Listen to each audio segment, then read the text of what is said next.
Good morning, Altman team. Today we are at 563 Irving with Tara and Latea.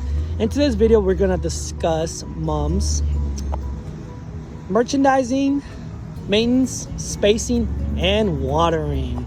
The very first thing we're gonna talk about is your end cap.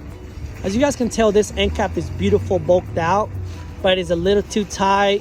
It's not a lot of space. There's not a lot of airflow, as you can see. Mums are touching.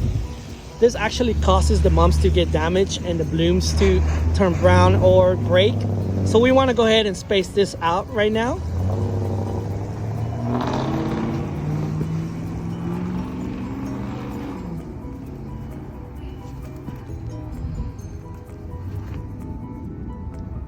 So as you guys can see, the mums now can breathe and have a little room in between so they don't get damaged and can actually have a little shelf life.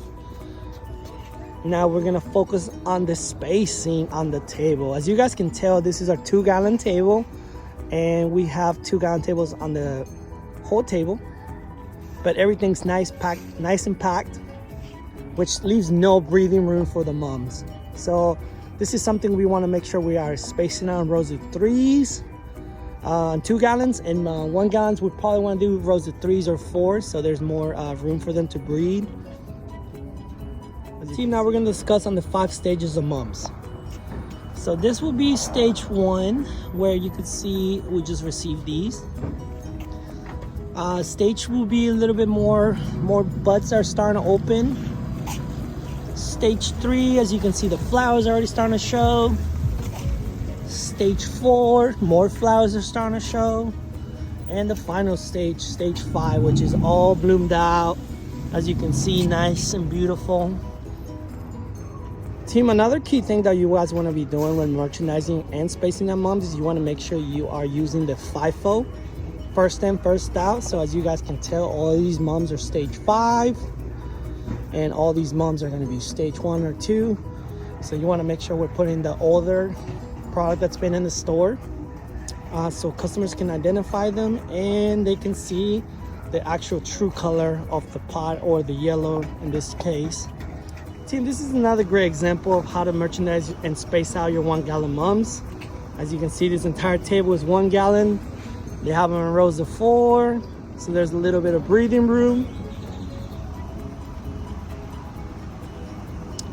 And then on this other side, they have rows of 5. So we want to go ahead and probably space these out down to rows of 4 or rows of 3.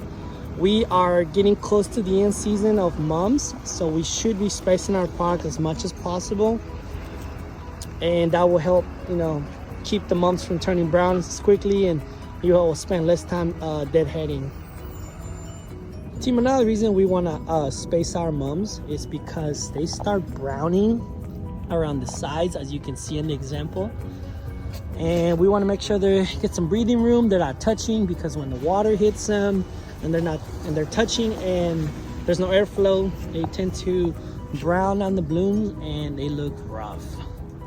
Team, also we want to make sure we are deadheading mums every day. Spend 5 minutes per table. As you can see here, there are some dead blooms. If you spend 5 minutes every day deadheading the dead ones, you don't have to spend a whole hour later in the week, because all the blooms will start to look brown. So good job. Team, we want to make sure we are watering plants correctly. As you can see here, Latea in the video, she's demonstrating to the watering lady how to properly water the plants. Make sure we are watering the soil and not the top. Another thing you can do to make sure the plants are watered is make sure you want to pick them up. If they're heavy, they are good to go. Team, how to identify and scrap mums. So as you're going through, make sure you're pulling anything that's bad, dead, or broken. We want to also make sure we're salvaging as much as we can, but there's going to be product that's unsalvageable, so you want to go ahead and scrap. But as you can see, Latea found a mum that probably was broken by customers trying to pick mums out. So this is a great example of something that's not going to sell, so we want to go ahead and scrap it out. Thank you, Latea.